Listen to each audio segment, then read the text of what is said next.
성경은 복음을 매우 특별하게 얘기를 하고 있죠.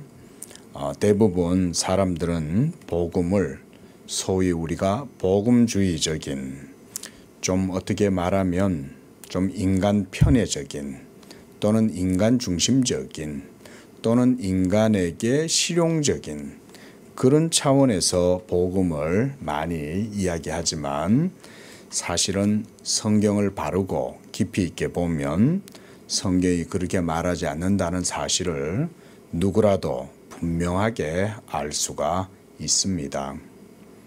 제가 굳이 다른 그런 어떤 비판적인 그런 얘기를 하고 싶지는 않지만, 항상 저는 경건한 하나님을 섬기는 그런 믿음의 사람들이라고 한다면 이 성경에 매우 중요하면서 또 분명한 그런 교훈, 복음이 무엇인가 라고 하는 것에 대해서 깊이 있게 주지해야 한다, 그렇게 생각을 합니다. 이것은 목사들, 복음을 증거하고 가르치고 전하는 목사님들이라면 이거는 더더욱 그럴 것이고요. 또 하나님을 바르게 믿고자 하는 그런 경건한 하나님의 사람들이라면 지식을 추구해야 할 터인데, 그 지식이 성경이 우리에게 보여주는 복음이잖아요. 그럼 복음 지식이라는 게 성경이 뭐라고 우리에게 얘기하느냐, 이런 부분들을 깊이 바르게 주목해야 될 거 아닙니까? 오늘 이 본문이 바로 그런 복음의 특별한, 어떻게 말하면 복음의 유일성이라고도 할 수 있고 어떤 복음의 특별한 성격을 보여주는 그런 본문이라고 할 수가 있습니다. 먼저 37절을 보면 예수님이 많은 표적을 그들 앞에 행하셨어요. 그런데 여러분, 이 정도 표적을 보면 누구라도 믿기 십상이죠. 많이 놀라잖아요. 사람들이 자기가 어떤 신적인 어떤 기적 이런 것들을 경험했다 쳐요. 그러면 사람들이 신의 존재라든가 이런 것에 대해서 막 믿을 것 같잖아요. 그렇죠? 근데 실제로는 별로 그렇지 않습니다. 이 부분을 보통 별로 유의하지 않는데, 예전에도 보면 우리나라도 은사주의자들이 많이 있고 또 무슨 신유 이런 거를 이제 막 이렇게 주장하면서 막 사역을 했던 분들도 있잖아요. 제가 기적 자체를 부정하는 게 아닙니다. 기적 자체를 부정하는 게 아니라 그런 분들이 그런 어떤 능력을 실제로 일으켜서 실제로 병을 그렇게 고쳤는지 안 고쳤는지 저는 보지 않았기 때문에 제가 뭐라고 말씀을 드릴 수는 없어요. 그런데 만약 제가 봤다고 쳐봐요. 만약 기적을 봤어요. 그러나 저는 이렇게 얘기할 거예요. 기적은 그냥 기적이다, 이렇게 얘기할 거예요. 분명히 일어났네. 저도 제 주변에서 기적이 일어난 사건들을 그래도 몇 번 봤어요. 제 자신에게 일어난 일은 아니지만 그렇다고 해서 제가 어디 이렇게 한 다리 건너서 누구한테 간접적으로 들은 게 아니에요. 실제로 제 눈앞에서 일어난 현상들이고 기적들이지만, 그렇다고 해서 제가 그거를 믿음의 재료로 삼지는 않아요. 기적이 있다 없다 하는 것과 하나님을 믿는 것과 무슨 상관이 있어요? 그러면 우리 성도님들이 기적이 없으면 하나님 안 믿을 거예요? 우리의 믿음은 기적을 통해서 생겨나는 거예요? 그런 게 아니잖아요. 그러니까 기적이 있든 없든 사실상 예수 믿는 성도들한테는 크게 중요하진 않아요. 중요한 건 예수님을 믿는 것에 있는 거죠. 그런데 37절에 보면 이렇게 많은 표적을 예수님이 행하셨지만 예수님께 대한 믿음을 그들이 갖지 못했다는 거예요. 자, 여기서 한 가지 중요한 교훈이 있습니다. 기적을 보지 않았는데 믿지 않은 사람과 기적을 보고도 믿지 않은 사람, 이 둘 중에 나중에 누구에게 더 엄한 심판이 내려질까요? 당연히 하나님은 네가 그 기적을 보고서도 믿지 않았으니 너의 마음의 악함이 더 분명하게 드러난 거 아니냐 이렇게 얘기하실 거 아니에요. 기적도 보지도 못하고 어떤 신적인 존재에 대해서 어떤 신비한 현상에 대해서 체험한 것도 없으니 하나님 나는 하나님 계신 줄 몰랐어요 이렇게 말한다면 그 사람과 그 다음 기적을 보고도 믿지 않은 이 사람과 죄의 경중이 누가 더 크겠어요? 당연히 후자가 더 크겠죠. 야 너는 기적을 보고도 놀라운 능력을 신적 능력을 체험하고 직접 봤는데도 어떻게 하나님을 안 믿었냐? 그러면 결론은 이거죠. 그것은 네가 그만큼 악하다는 거예요. 응? 그거 외에는 다른 교훈이 없죠. 그러니까 이 기적을 본다는 게 크게 중요한 건 아니에요. 하지만 기적이 없는 건 아니에요. 제가 조금 논외이긴 하지만 저는 늘 그렇게 말씀드립니다. 기적이 뭡니까? 우리의 평범한 모든 일상의 순간 자체가 기적이에요. 특별히 우리 교회 성도님들은 제가 이렇게 말씀드리는 것의 의미를 정확하게 아셔야 돼요. 여러분들이 지금 숨 쉬고 있고 여러분들이 심장이 박동하고 있고 여러분들이 오늘 하루도 생각하고 그 생각대로 삶을 살고 이렇게 한 모든 순간순간들 자체가 기적입니다. 무슨 우리는 저 멀리 어디 신기한 무슨 현상이 일어날 기적이 아니에요. 예?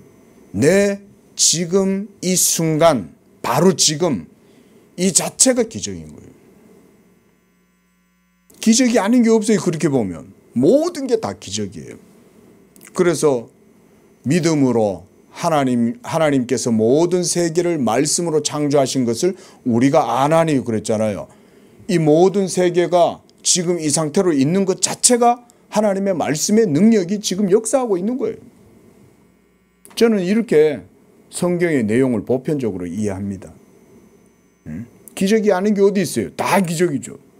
오늘 하루도 우리가 삶 속에서 뭔가 여가를 즐기고 뭔가 식도락을 즐기고 또는 무슨 가서 레저를 즐기고 문화생활을 향유하고 좋아요. 그 자체를 제가 죄악시하거나 나쁘다고 생각하지 않습니다. 하지만 그게 가능하게 된 건 하나님의 전능한 능력이 있기 때문에 가능한 거예요.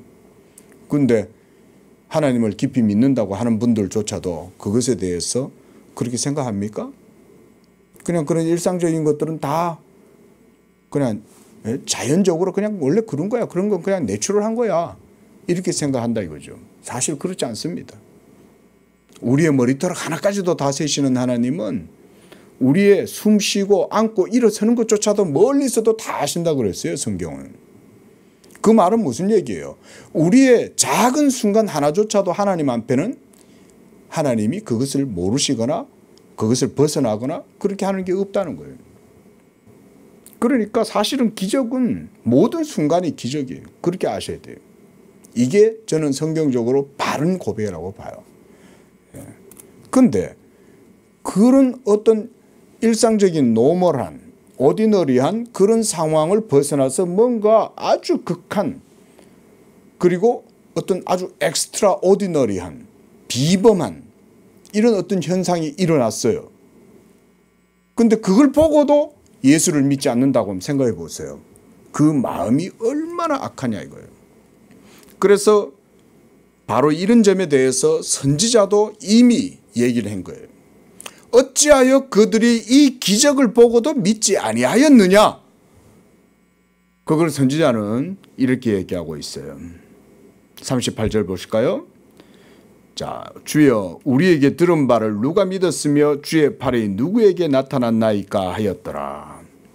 그리고 39절에 그들이 능히 기적을 보고도 능히 믿지 못한 것은 이 때문이니 곧 이사야가 이것에 대해서도 얘기했다는 거예요. 그래서 그들이 왜 못 믿었을까요? 40절 보세요. 그들의 눈을 멀게 하시고 그들의 마음을 완고하게 하셨으니 이는 그들로 하여금 눈으로 보고 마음으로 깨닫고 돌이켜 내게 고침을 받지 못하게 하려고 하나님이 이렇게 했다는 거예요. 그러니까 믿는 것도 사람 마음대로 못 믿어요. 믿으려고 애를 써도 하나님이 길을 열어주지 않으면 못 믿어요.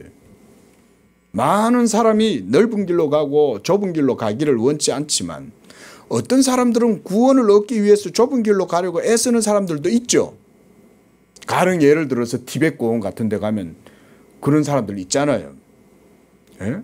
세상에서도 의사도 하고 변호사도 하고 돈도 많이 버는 그런 정말 전도 유망한 사람들조차도 어느 날 인생에 그런 어떤 회의적인 마음을 품고는 인생의 궁극적인 물음을 안고 티베트 공원에 가가지고 막 승려들 하고 밥 먹으면서 뭐 그런 걸 찾아다니는 사람들도 있잖아요. 근데 그거 가가지고 예수 그리스도로 말미암는 그런 구원의 문을 진리를 거기 가서 깨닫냐 이거죠. 제가 예전에 한번 그냥 심심해서 어떤 미국의 하버드의 이제 출신 미국인이에요. 제가 이름이 지금 기억이 잘 안 납니다. 근데 이분이 우리나라 와가지고 이제 그 뭐죠 법명까지 받고 승려가 됐어요. 예, 미국인이에요. 제가 그걸 그때 뭐 크게 중요하게 생각은 안 하고 뭐 잠깐 읽었죠. 근데 그거 읽었던 이유가 그거예요. 여러분 하버드 이러면 목사님이잖아요. 그리고 기독교 대학교잖아요. 근데 거기서 세계 최고의 대학이라고 하는 거기서 그분은 뭘 찾으러 이 한국 땅까지 와가지고 여기서 법명까지 받아가면서 중이 됐냐 이 말인 거죠. 그러나 제가 그분이 뭐 거기서 철학적인 막 이런 걸 깊이 얘기한 건 아니니까 그러나 제가 그분한 만나면 내가 질문하고 싶은 거예요. 그래 이 타국 멀리까지 와가지고 중이 됐으면 그러면 진리를 깨달았냐. 내가 한 만나면 한번 질문 한번 해볼 거예요. 여러분 깨달았겠습니까? 여러분 기독교의 복음과 진리가 특별하고 유일하다는 말은 그런 거예요. 사람이 깨달으려고 노력한다고 해서 절대 못 깨달아요. 좁은 길로 가려고 애를 써도 하나님이 은총을 안 베풀어 주시면 못 가요. 좁은 길도 하나님의 은총이 있어야 가는 거예요. 그렇게 기독교의 복음과 은총은 특별한 거예요. 그런 거는. 바로 뭐하고 관련되어 있습니까? 하나님 그분 자신의 의로움하고 관련되어 있기 때문에 하나님이 아무에게나 그 길을 안 열어준다 이 말인 거예요. 여러분들은 여러분들의 자존심과 여러분 속에 있는 깊은 자기 자신에 대한 그런 자존감이 있잖아요. 디그니티 같은 건. 예? 그럼 그런 걸 가지고 있을 때 여러분 그런 것을 아무에게나 그냥 막 이렇게 해벌럭거리고 넓어뜨리고 막 보여줍니까? 그렇게 하지 않죠. 그런데 하나님은 그렇게 하시지 않겠어요? 하나님은 더더욱이 그렇게 하시죠. 특별히 자기의 영광이 아무렇게나 침해당하거나 아무렇게나 죄인들에게 성경에는 개들에게 그러잖아요. 진주를 개들에게 거룩한 것을 돼지에게 던지지 마라 그러잖아요. 하나님의 그 영광스럽고 의로우심을 개와 돼지들한테 함부로 안 주시는 거예요. 하나님이. 자 이쯤 되면 여러분들이 조금 그럼 성경은 그렇게 보는 건가? 여러분들 이제 조금 그런 게 생길 수 있을 거예요. 여러분 성경의 교훈은 그런 거예요. 그런데 뭐 다 자기 편애적이죠. 성경도 자기 입맛대로 믿으려고 하죠. 여러분 그런 거 다 하나님이 그냥 내버려 두시는 거예요. 그냥. 응? 오직 하나님의 특별하신 은총 가운데 있는 자들에게만 하나님이 이걸 딱 감춰놨다가 보여주시는 거예요. 네. 그래서 40절에 보면 그들의 눈을 멀게 하고 그들로 하여금 마음을 공고하게 해서 완고하게 해서 눈으로 보고 마음으로 깨닫고 돌이켜서 하나님께로 와서 고침을 받을까? 하나님이 염려하신다는 거예요. 하나님이. 우리 한번 본문 한번 가볼까요? 이사야서 6장. 자, 10절에서는 이렇게 얘기하죠. 이사야는 그들의 귀가 막히고 그들의 눈이 감기게 하라 염려하건대 이렇게 얘기하잖아요. 왜 염려할까요? 여러분 하나님의 영광이 훼손되고 하나님의 영광이 짓밟히기 때문에 염려하시는 거예요. 여러분, 성경은 이런 거 하나까지도 우리가 주의 깊게 봐야 돼요. 왜 이사야 선지자는 죄인들이 복음을 들었을 때에 그 복음을 듣고 뉘우치고 깨달아서 하나님께 나와서 자기들의 죄악된 이 모든 부패하고 타락한 죄악된 비참한 상황이 고침받는 것에 대해서 염려한다고 그랬냐 이 말인 거예요. 왜 염려하냐 그거를. 오히려 좋지. 우리 인간적으로 생각하면 오히려 좋죠.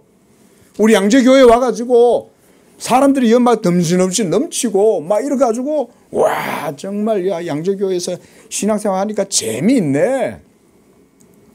야 진리가 이런 거구나. 야 진리가 정말 대단한 거구나. 이러면서 왜 그런 걸 깨닫도록 하나님은 눈을 안 열어주시냐 이거예요. 염려하건대. 그때 그 염려는 하나님의 영광 때문에 염려하시는 거예요. 그렇다면 그 하나님의 영광이 뭐냐. 자, 그걸 바로 41절에서 얘기하고 있죠. 뭐라고 해놨습니까? 이사야가 이렇게 말한 것은 주의 영광을 보고 주를 가리켜 말한 것이다. 무슨 말일까요 이게? 조금 해석이 필요한 구절이에요. 그러나 간단하게 얘기하면 이런 거예요.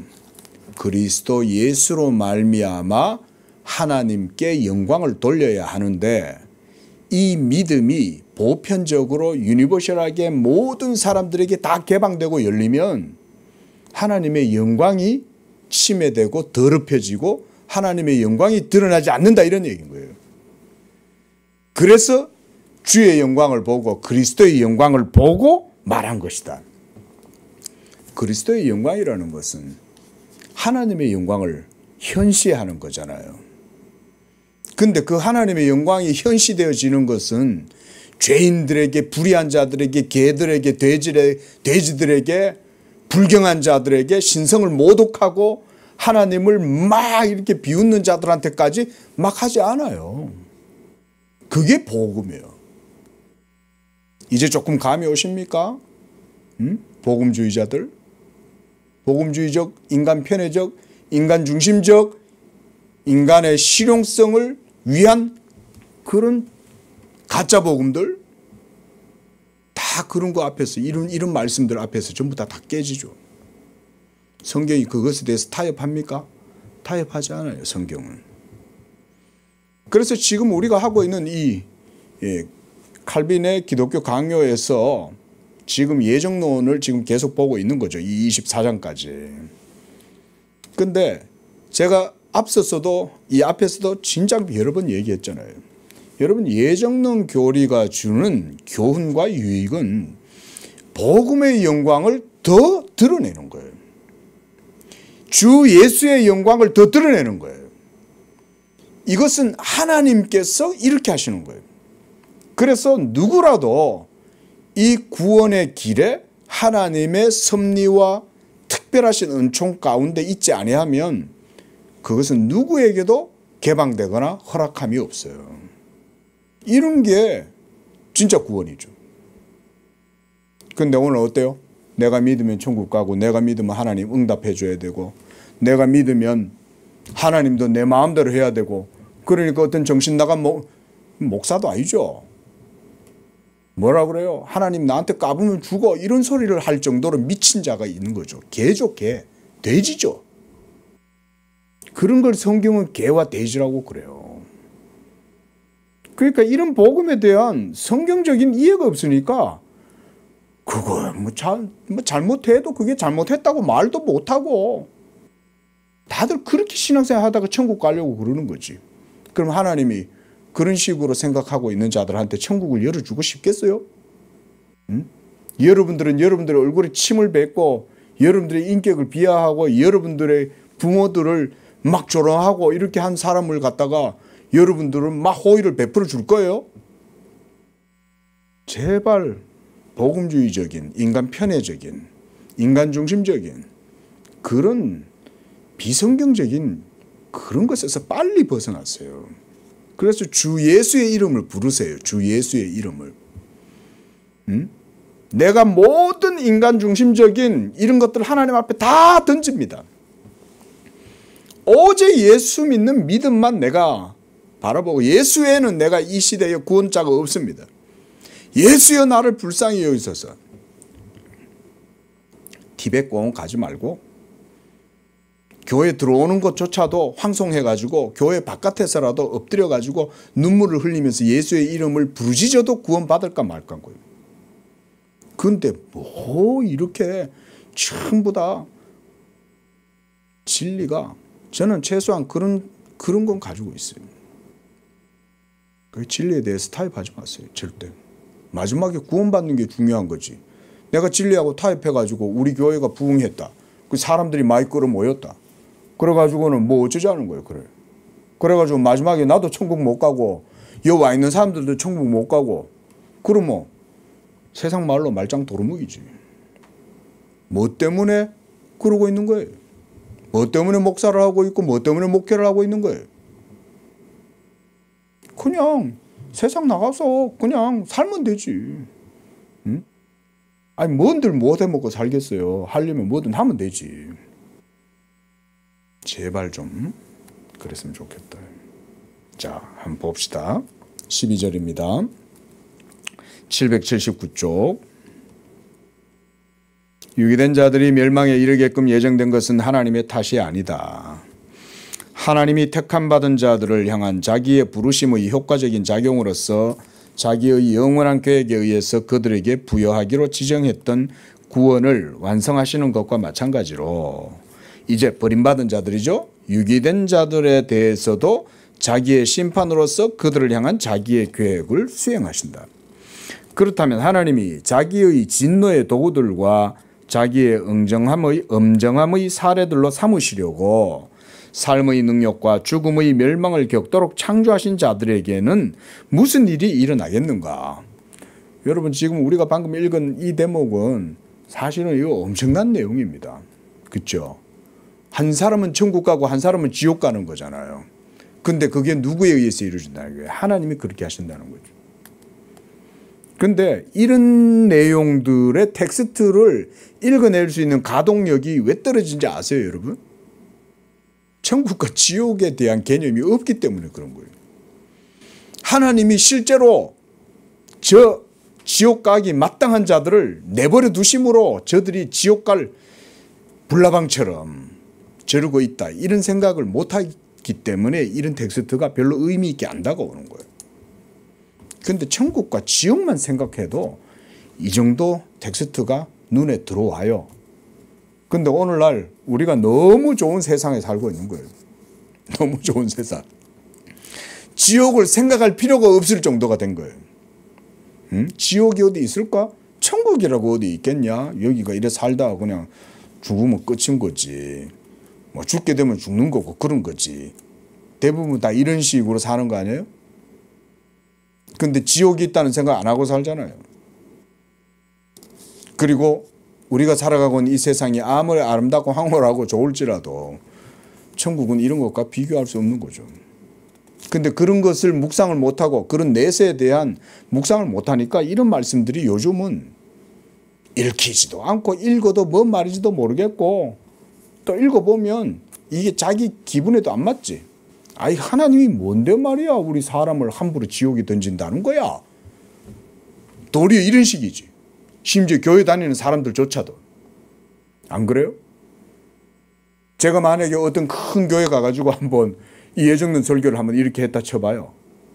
그러면 제가 장담하건대 최소 3분의 2는 떨어져 나갑니다. 정말입니다. 과거에 미국에 조나단 에드워즈라는 유명한 목사님이 있어요. 이 목사님이 진노하시는 하나님의 손안에 빠져든 죄인들에 대해서 설교를 하고 이러니까 결국 교회에서 아유 목사님 좀 가시오. 더 이상 우리 그 말씀 못 듣겠어. 그뿐만 아니에요. 복음을 전하고 십자가를 증거하고 예정론과 하나님의 주권과 이런 거 얘기를 하면 못 받아들여요. 그래서 오늘 이사야 선지자도 그렇게 한 거예요. 저희가 능히 믿지 못한 것은 하나님이 그들에게 마땅한 진노와 저주, 공평한 심판이 그들에게 주어졌기 때문에 그들이 그리스도의 영광을 보고도 못 보는 거예요. 응? 그렇게 한 것은 하나님이 그리스도의 영광을 드러내고 그렇게 해서 하나님께 영광 돌리기 위해서 하나님이 그렇게 하시는 거예요. 자, 이 부분들은 뭐 앞으로도 가끔가다 볼 거니까. 자, 하나님은 그들이 고유한 목적을 이루게끔 하시려고 어떤 때는 그들에게서 자기의 말씀을 듣는 재능을 박탈하신다. 다른 때는 한층 더 나아가 말씀의 선포를 통해 그들의 눈을 멀게 하거나 지각을 마비시키기도 한다. 듣는 능력을 빼앗으시는 전자의 예는 무수하므로 나머지 어떤 것보다 더 분명하고 더 주목되는 한 가지만 뽑아보도록 하자. 그리스도가 이 땅에 오시기 전에 약 4,000년이 지났다. 그동안 그는 구원 교리의 빛을 이방인 모두에게 감추셨다. 만약 누군가 이토록 대단한 은총이 그들에게 공유되지 않은 것은 그가 그들을 무가치하다고 판단하셨기 때문이라고 대답한다면 그들의 후손들 역시 그들보다 조금 더 가치가 더하지는 않을 것이다. 이 사안과 관련해서 경험뿐만 아니라 말라기도 도움이 되는 증인이 된다. 그는 아둔하게 모독을 일삼는 그들의 불신앙을 들춰내 비판하면서 이후에 구속주가 오실 것임을 선언한다. 왜 그 구속주는 택함받은 자들을 위해서만 자기를 주시고 유기된 자들에게는 그렇게 하지 않으시는가? 여기에서 하나님의 은밀하고 불가해한 계획보다 더 깊은 원인을 요구하는 자는 그저 무익하게 고통을 당할 뿐일 것이다. 자, 마지막 문장에서 하나님의 은밀하고 불가해한 계획이에요. 근데 이것을 물론 불가해합니다. 그런데 그 목적은 분명해요. 뭐냐면 그리스도의 영광을 드러내시기 위해서 그래요. 저는 이것은 성경에서 우리가 분명하게 볼 수 있는 증거라고 이렇게 말씀을 드리는 겁니다.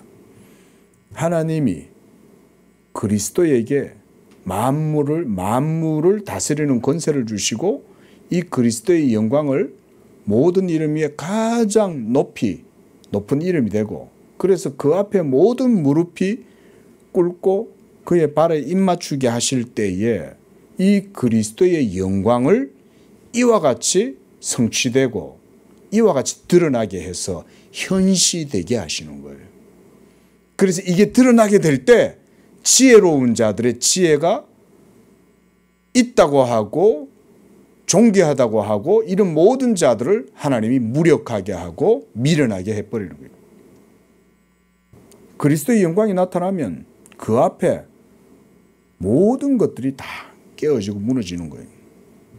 그뿐 아니라 우리가 하나님의 의를 변호하는 말을 전혀 하지 않을 경우 이를 틈타 포르피리오스의 제자 중 누군가 그것에 대해 겁없이 헐뜯지 않을까 두려워할 필요도 없을 것이다. 왜냐하면 우리가 그 누구도 아무 탓도 없이 멸망하지는 않으며 어떤 사람들이 자유롭게 되는 것은 하나님의 값없는 자유로우심으로 말미암는다고 주장할 때 이는 그의 영광을 밝히 드러내기 위한 충분한 말을 한 것이기 때문이다. 여기에는 우리의 어떤 핑곗거리도 필요치 않다. 그러므로 저 최고의 주권자는 자기가 한때 유기하셨으며 자기의 빛에 동참하지 못하도록 그것을 빼앗아 버리신 자들의 눈이 먼 상태로 내버려 두심으로써 자기의 예정을 위한 길을 열어 가신다. 유기된 자들의 부류에 속한 이런 자들에 대한 많은 증거들이 성경에 뿐만 아니라 일상의 삶에도 나타난다. 자, 이런 거는 아주 중요하죠. 자, 이 칼빈의 신학적 이해가 어느 지평까지 열려 있는가를 볼 수 있죠. 단순히 교리적인 어떤 논리 이해에만 국한되는 게 아니라 삶의 모든 일상적 삶 속에서 실제적으로 발휘된다는 거잖아요. 실제적인 영향력을 미친다는 거잖아요. 뭐가?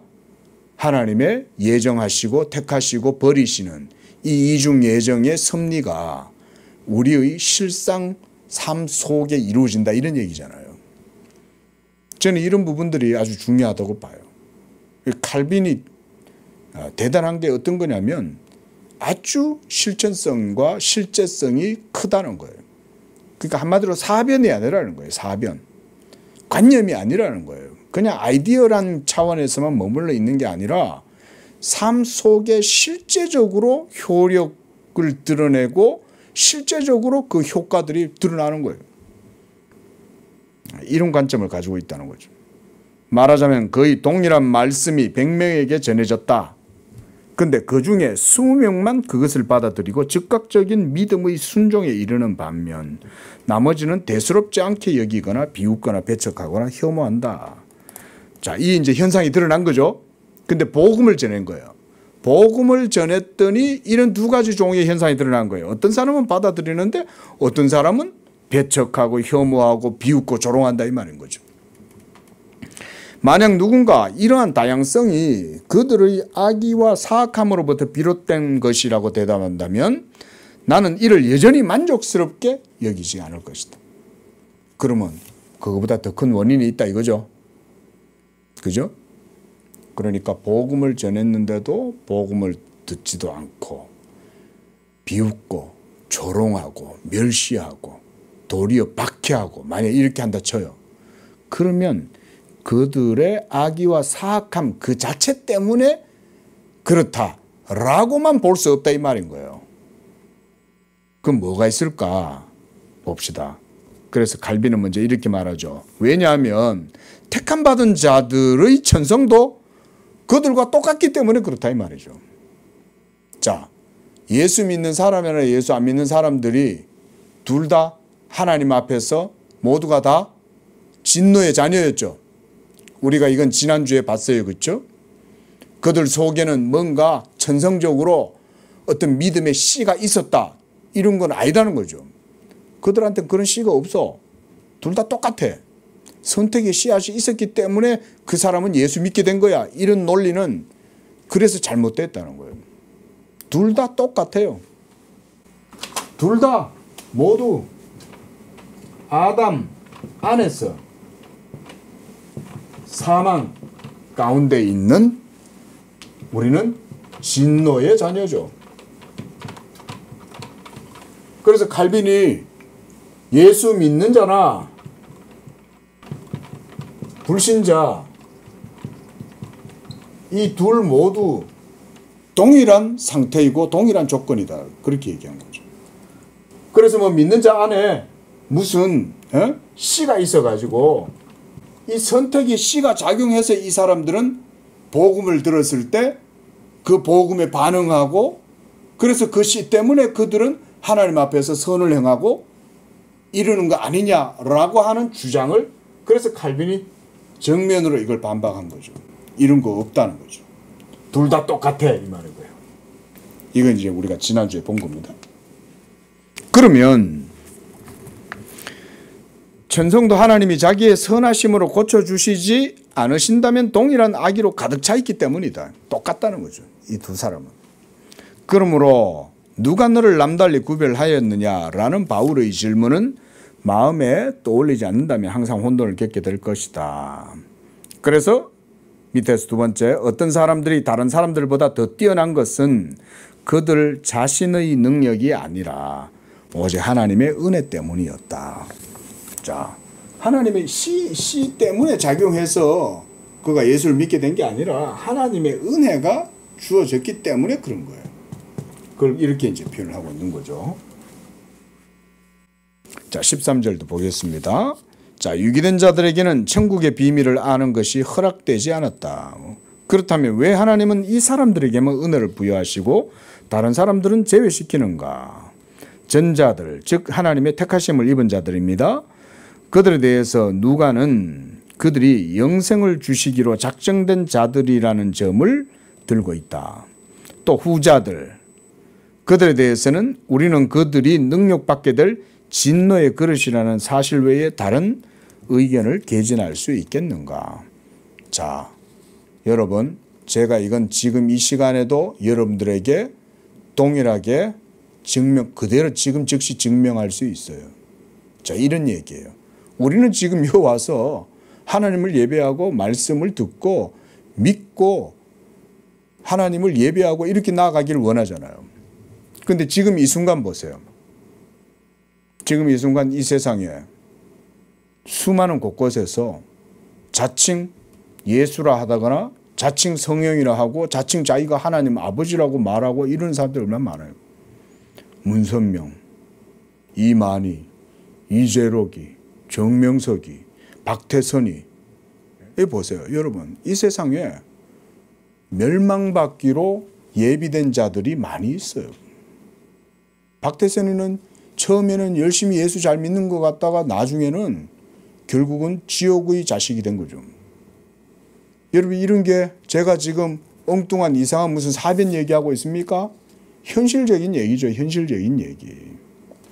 그런 문제들이 지금 우리의 삶 가운데 실제적으로 주변에 다 널려 있잖아요. 그런 예정을 드는 게 어려울 일이 없어요. 그래서 두 번째 문단. 어거스틴과 함께 다음과 같이 말하는 것을 부끄럽게 여기지 말자. 하나님은 전능하시기 때문에 뜻하기만 하신다면 악한 사람들의 뜻을 선하게 바꾸실 수 있을 것이다. 분명히 그렇게 하실 수 있을 것이다. 그렇다면 왜 그는 그렇게 하시지 않는가? 이는 그가 다른 것을 뜻하시기 때문이다. 왜 그가 다른 것을 뜻하시는지는 하나님 그분 자신에게 달려있다. 저는 오늘 이것을 요한복음 12장 41절의 그 말씀을 제가 그렇게 해석을 한 거죠. 그리스도의 영광을 위하여 하나님이 그와 같이 하셨다는 거예요. 우리는 마땅한 만큼 이상으로 지혜롭게 되고자 해서는 안 된다. 그러니까 성경이 보여주는 것 이상으로 뭔가 더 어떤 원인이 있을 것처럼 생각하다가 오류에 빠지는 거예요. 그러다가 사변으로 빠져드는 거예요. 그래서 칼빈이 항상 그걸 주의시키죠. 기록된 성경 말씀 밖을 벗어나지 말고 성경이 가는 데까지 가다가 멈추는 데는 멈춰라는 게 그런 얘기예요. 자, 넘어가겠습니다.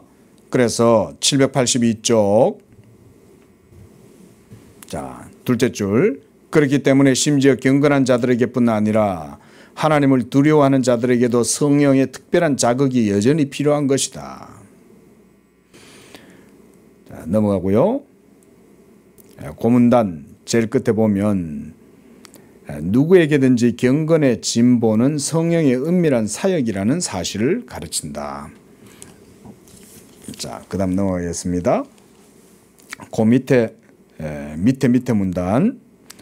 무엇보다 이사야 선지자는 이러한 점을 더욱 강력하게 촉구한다. 그를 보내면서 주님이 말씀하신다. 가서 이 백성에게 이르기를 너희가 듣기는 들어도 깨닫지 못할 것이고 보기는 보아도 알지 못하리라 하여 이 백성의 마음을 둔하게 하며 그들의 귀가 막히고 그들의 눈이 감기게 하라. 염려컨대 그들의 눈으로 보고 귀로 듣고 마음으로 깨닫고 다시 돌아와 고침을 받을까 하노라. 보라, 그는 자기의 음성이 그들을 향하게 하시되 그들의 귀를 더 멀게 하시는 거예요. 들으면 들을수록 더 귀는 멀어지는 거예요. 빛을 밝히시되 그들의 눈이 더 멀게 하시고 가르침을 드러내시지만 그들을 더 어리석게 만들고 처방을 취하시나 그들이 치료될 수 없게 하시는 게 아니냐. 요한은 오늘 우리가 읽었던 본문이죠. 이 예언을 인용하면서 유대인들이 그리스도의 가르침을 믿을 수 없었던 것은 하나님이 이러한 저주가 그들 위해 드리워져 있었기 때문이라고 이렇게 전하고 있다. 우리는 하나님이 조명하기를 원치 않으시는 자들에게는 자기의 가르침을 수수께끼들로 포장하여 보내심으로써 그들이 그것에 의해서 유익을 얻지 못하고 단지 더 큰 어리석음에 빠지게끔 하신다는 사실을 부인할 수 없다. 그리스도는 자기가 무리에게 말씀하신 비유들을 오직 사도들에게만 설명하고 계시는 이유를 다음과 같이 알려주신다. 마태복음 13장 11절에 천국의 비밀을 아는 것이 너희에게는 허락되었으나 그들에게는 아니 되었나니. 사람들에게 가르치기는 하시되 그 가르침이 그들에 의해 이해되도록 돌보지는 않으시는 주님의 뜻이 어디 있는지 당신은 물을 것이다. 그러나 그 잘못이 누구에게 있는지를 염두에 두고 더 이상 묻지 말라. 왜 묻지 말라는 거예요? 그건 하나님의 주권적인 택하심 섭리 가운데 있기 때문에 그런 거죠. 말씀 속에 아무리 큰 모함이 있다 할지라도 사악한 사람들의 양심을 정죄하기에 충분할 만큼의 빛은 여전히 남아있다. 자, 이 표현이 정말 대단한 것 같습니다. 자, 말씀 속에 작은 빛 하나조차도 그 말씀의 빛으로 사람들의 마음과 양심을 정죄하기에는 그 정도 빛만으로도 하나님은 충분하다는 거죠. 자, 이 정도 되면 우리가 하나님 앞에서 참 이게 어떤 생각과 어떤 기준을 가지고 하나님을 믿어야 되느냐, 우리가 이런 걸 좀 생각해 볼 수 있겠죠. 그렇죠? 이런 얘기들을 지금 하고 있는 거예요. 자, 우리가 이제 다음에는 좀 더 이제 보고요. 지금 칼빈은 지금까지 이제 이중 예정에서 하나님의 선택에 대해서 지금 쭉 얘기를 하면서 하나님이 은혜를 베풀어 주셔서 긍휼과 자비 가운데 택하시고 구원하시는 그런 사람들, 택자들, 그다음 유기자들, 불택자들이죠. 이들에 대해서 지금 얘기를 하고 있는 건데, 여러분 이런 얘기를 하면서 우리가 사변에 빠지지 않는 이유가 있죠.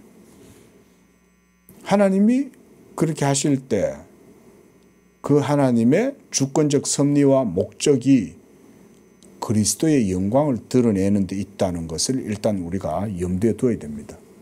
그리고 그리스도의 영광이 드러나게 됨으로써 하나님은 자기의 의로우심을 드러내신다. 이게 저는 아주 중요한 교훈이라고 생각해요.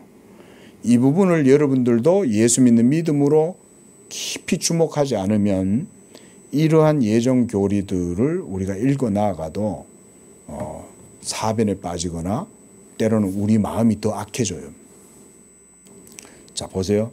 성경 속에도 그런 얘기가 많이 있지만 예수님이 복음의 진리를 깊이 드러내면 드러낼수록 사람들에게 두 가지 반응이 나타났어요. 어떤 사람은 그 말씀이 이해가 되지 않지만 왠지 모르게 예수님이 더 좋아지는 거야. 근데 어떤 사람들은 그 말씀이 이해하기가 어려운 거예요. 그러니까 이 말씀은 어렵도다. 그러니까 예수님이 그들에게 묻는 거죠. 너희들도 가려느냐? 이렇게 물으니까 어때요? 그들은 예수님을 따르다가 따르기를 그치고 떠나죠. 목사는 저는 오늘날도 마찬가지라고 보고요. 목사는 그래서 복음을 전하면 돼요. 주어진 환경과 상황 속에서 어쨌든 전도도 하고 복음도 전하고 또 설교도 하고, 그러면 귀 있는 자는 들어요. 그리고 이 복음을 듣고 마음으로 깨닫고 그렇게 해서 고침을 받고 그렇게 해서 하나님께로 돌아오는 사람은 하나님의 뜻이 거기 드러나는 거죠. 하지만 복음을 복음되게 하고 하나님을 하나님되게 하면 할수록 어떤 사람의 마음은 완악해지는 거예요. 바로 이런 자들이 바로 사망의 냄새 가운데 있는 자들이죠. 자, 오늘은 이런 내용들을 좀 봤습니다. 기도하겠습니다. 거룩하시고 자비로우신 하나님, 지금도 그리스도 예수 안에서 하나님께서는 자기의 택한 백성들을 향하여 무한한 자비하심과 사랑과 은총 가운데 특별히 능력으로 그들을 지키시고 보호하시고 인도하시는 줄로 믿습니다. 그러나 그리스도 밖에 있는 많은 이들을 향해서는 하나님께서 자기의 의로우심과 자기의 공의를 따라 그들에게는 합당한 모든 일들이 이루어지도록 또한 섭리하시는 줄로 믿습니다. 우리는 바로 그렇게 살아계시고 주권적인 섭리와 뜻과 목적을 따라 자기의 영광을 이루어 가시는 그런 하나님을 믿습니다. 우리가 믿는 하나님이야말로 어떤 자는 긍휼을 베풀어 천국에 들어가게 하시고 어떤 자는 공의로 심판하셔서 지옥에 가게 하시는 바로 그런 하나님이신 줄로 믿습니다. 우리 예수 믿는 성도들, 특별히 우리 양재교회 성도들은 그 하나님 앞에서 겸손하게 예수 그리스도의 이름을 의지하고 그 믿음 가운데 하나님 앞에 의롭다 하심을 얻고 그 믿음으로 하나님께 영광을 돌리는 그런 복된 성도들의 삶이 되게 하여 주시옵소서. 예수님의 이름으로 기도합니다. 아멘.